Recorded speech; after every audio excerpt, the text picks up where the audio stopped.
দেখুন কি অবস্থা।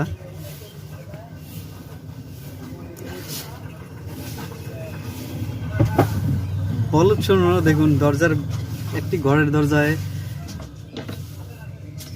গুলি করার পর তারপরে দৃশ্যটা দেখুন কি অবস্থা হয়।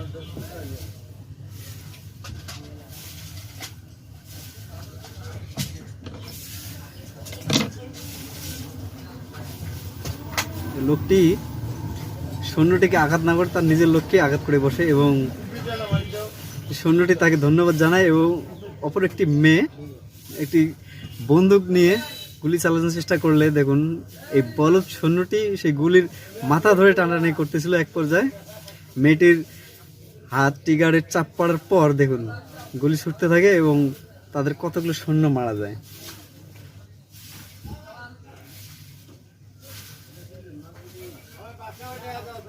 সে এমনভাবে গুলি ছুটতেছিল, শুধু সৈন্য না, তার তার নিজের লোকটার উপরও গুলি ছুটে যায়। এক সময় লোকটি কোনোভাবেই আর কি আত্মরক্ষা করে।